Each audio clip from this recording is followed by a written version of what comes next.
estem navegant pel riu Treffen, a Berlín, Ante nosotros vemos los dos observant tots aquests nous edificis del govern. con la casa María Elizabeth López, María. Antiguamente este es el final de la franja federal y de nuevo llaman la atención las obras de arte. Esculturas fantásticas Hem de passar un pont del Calatrava, és aquest. Un artista italiano llama a la reflexión a los parlamentarios con una cita escrita en letras de neón azul. Al frente, en la casa Paul Löber, un artista alemán dibujó con luz de neón verde dos misteriosos hombres I ara ens subidos acostem por una escalera a l'edifici contra la del pared. Lo Reichstag. que está haciendo uno de ellos Això y a són quien le hace señas el otro solo del lo govern sabe el alemany. artista. En este lugar, por el contrario, el muro de Berlín fue una dura realidad que atravesó el Spree durante 28 años. Detrás de las cruces blancas se rinde homenaje a las personas que murieron intentando fugarse. Fíjense la franja más clara que sube por las escaleras.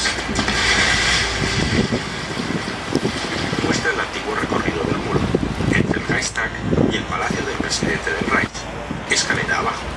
Luego, la frontera sería sobre el Spree hacia la actual biblioteca del Parlamento. El Reichstag, sede del Parlamento, es testigo de importantes sucesos de la historia alemana.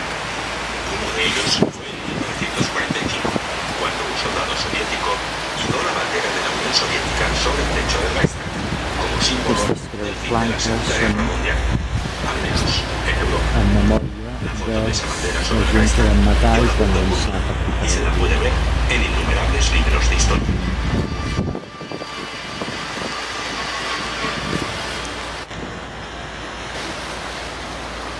En el puente Marshall, ante nosotros, comienza la Wilhelmstraße, otrora corazón político de la Prusia imperial. Aquí residió Otto von Bismarck, llamado el canciller de hierro.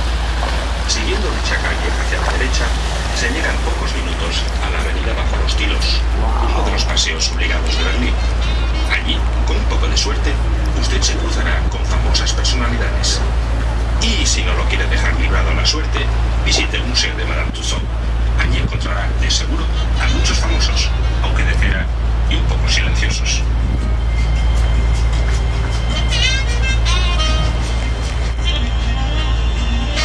Edifici de vidre, el Reichstag.